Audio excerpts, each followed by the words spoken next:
Leader McCarthy. Yes. The challenger is alleging there are 22 ballots that went uncounted allegedly. This process has been set up to determine whether or not these ballots were accurately counted. What is owed to those 22 voters who currently their ballots have not been counted? It's interesting how the person who lost in this race picks certain ballots.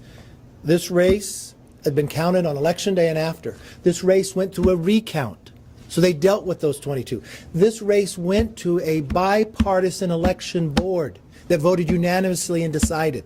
I don't think there's any other question about the race is over. I understand people get upset when they lose, but the idea that you want to come in and play a political game is concerning to me. But isn't this a legal, constitutionally backed process? Do the Iowans have a voice in this race? I think when it's been, if you want a constitutional back, the states decide. In the federal government inside Congress, if Nancy Pelosi wants to pull that game to try to pick and choose who, she's going against the voice of Iowa's 2nd District. I think that's wrong. Yes, sir. Could you explain how this doesn't seem to be a complete juxtapose of things that were being said in November through January after the presidential election and the Electoral College? Exactly, because in Electoral College, if you go back and take just Speaker Pelosi's words herself, when they challenged Electoral College the 3 times prior when Republicans won, she said, this is democracy, this is the time to do it.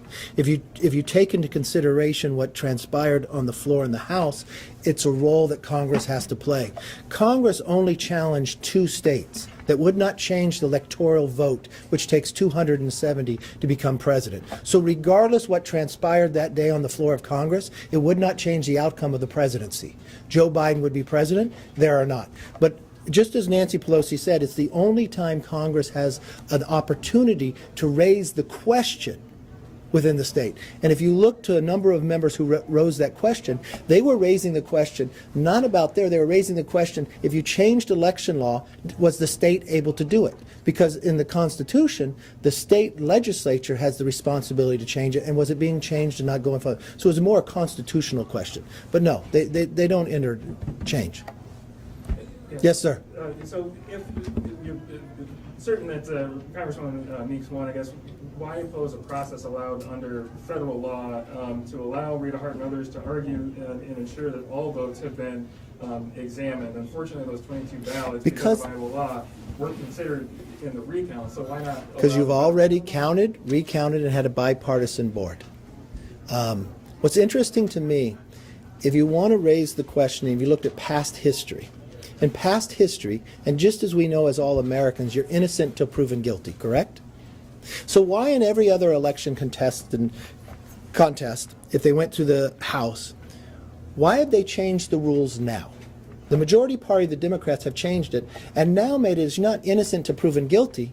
Now, Congresswoman Miller-Meeks, who is the sitting Congresswoman, has to prove why she won.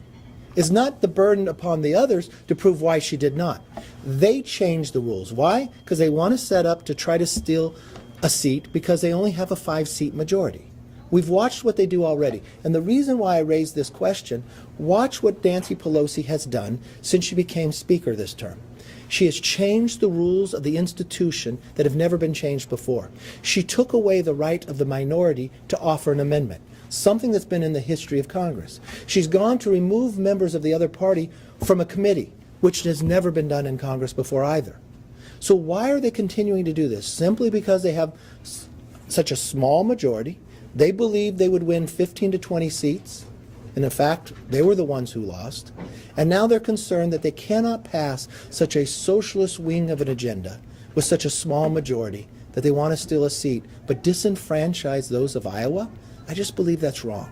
And I think the American public, and even if you look into Iowa today, if you read the editorial papers, those who didn't even endorse Congresswoman Miller-Meeks believe it is wrong what is going on.